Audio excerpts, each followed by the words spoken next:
જાસલપુર ગામમાં રોડ નહીં તો મત નહીંના પોસ્ટર લગાવી ગ્રામજનોએ ચૂંટણીનો બહિષ્કાર કરતા વહીવટીતંત્ર દોડતું થઈ ગયું છે। ઘણા સમયથી રોડ રસ્તા સહિતની સુવિધાઓ ખાડે જતા ગ્રામજનોએ ચૂંટણી બહિષ્કારનું શસ્ત્ર ઉગામતા તંત્રમાં દોડધામ મચ્યું છે। કડીના જાસલપુર ગામમાં ચૂંટણી બહિષ્કારના લાગ્યા પોસ્ટર, રોડ રસ્તાની માંગણી કરી ચૂંટણી બહિષ્કાર કર્યો। ઘણા સમયથી રોડ બિસ્માર હોવાથી ગ્રામજનો થઈ રહ્યા છે પરેશાન। વારંવાર માંગણી છતાં રોડ ના બનતા ગ્રામજનોએ ચૂંટણી બહિષ્કારનું ઉગામ્યું શસ્ત્ર। ચૂંટણી બહિષ્કારના પોસ્ટર લાગતા વહીવટીતંત્ર દોડતું થયું। ઠાકોર વિક્રમ કુમાર કાળાજી, ગામ જાસલપુર। અમારી માંગણી એટલી જ છે કે કડીથી જાસલપુર જે રોડ છે છેલ્લા 2 વર્ષથી બહુ ખરાબ હાલતમાં થઈ છે, બરોબર છે। હવે એ રોડને અમે 2 વર્ષથી વારંવાર માંગણી કરી છે, જે તાલુકા લેવલે, જિલ્લા લેવલે અને મુખ્યમંત્રી સચિવ સુધી પણ અમે એને અરજી પહોંચાડી છે। અમે રૂબરૂ અમે જાતે જ જોયેલા છીએ।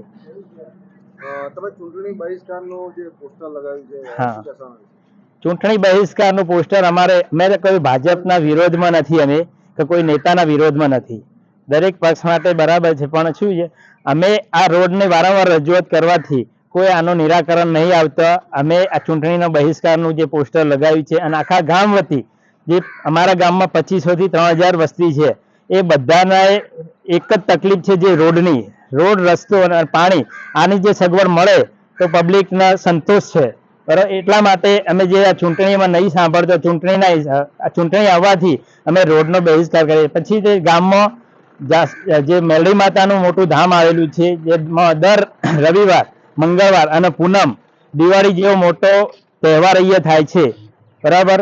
તો લોકો ગામની ઇજ્જત લઈ જાય છે કે આટલું મોટું ગામ હોવા છતાંય તમારો રોડ રસ્તા આટલા ખરાબ કેમ છે, એના હિસાબે અમે રોડનો બહિષ્કાર, ચૂંટણીનો બહિષ્કાર કર્યો છે।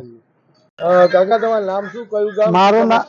મારું નામ ભરતભાઈ પટેલ, જાસલપુરનો વતની છું અને અમે રોડ માટેની માગણી કરી રહ્યા છીએ। રોડ નહીં તો વોટ નહીં, અમારું રોડ માટેની છેલ્લા દિવાળી પછીની માગણી છે। મુખ્યમંત્રી સાહેબને મળ્યા છીએ, GM સાહેબને મળ્યા છીએ, સચિવાલયમાં સચિવશ્રીને, પછી પ્રજાપતિ સચિવશ્રી એ સાહેબને મળ્યા છીએ। દરેકને અમે લેટર પણ લખીને આપ્યા છીએ, કલેક્ટરને મોકલેલો છે। પછી અમારું ગામમાં અમારા રોડ ઉપર લગભગ છેલ્લા 2 વર્ષની અંદર 15 થી 20 માણસની એક્સપાયર્ડ ડેથ સર્ટિફિકેટ જોતા પણ મળી જશે હોસ્પિટલમાંથી, એક્સિડન્ટમાં મળી ગયા છે। એ સિવાય એક્સિડન્ટ બીજા કેટલાય થયા છે, એક્સિડન્ટ તો કોઈ લિમિટ જ નહીં, 2-3 દિવસે 2-3 દિવસે એક્સિડન્ટ તો થઈ જ જાય છે। અને બીજું એક અમારા ગામમાં મોટામાં મોટું મેલડી માતાજીનું યાત્રાધામ છે।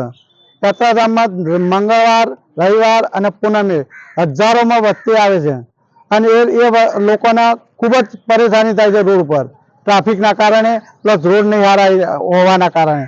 તો અમારી એટલી જ માગણી છે કે અમારે જેમ બને એમ અમારો રોડ બની આપો, એટલી જ અમારી માગણી છે। રોડ કાર્યક્રમ રોડ નહીં બને તો અમારે કોઈ બૂથ વાળાના કે કોઈ અહીંયા બૂથ મૂકવા દેવામાં આવશે નહીં। રોડનો ચૂંટણીનો પૂરેપૂરો બહિષ્કાર કરવામાં આવશે। તમારું નામ શું, પટેલ ભરતભાઈ ગોહિલભાઈ, ગામ જાસલપુર। શું છે તમારે?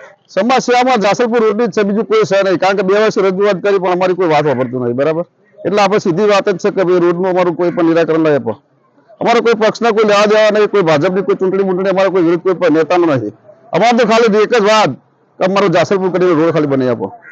બેનરો લગાવ્યા ચૂંટણી બહિષ્કારના, શું બસ એ સરકારના કે કોઈ પણ જે સત્તાવીઓ ખબર પડે કે ભાઈ આ ગામની માગણી આપણે ના સ્વીકારીએ, એટલા લોકોએ આપણા આ પોસ્ટરો મારે।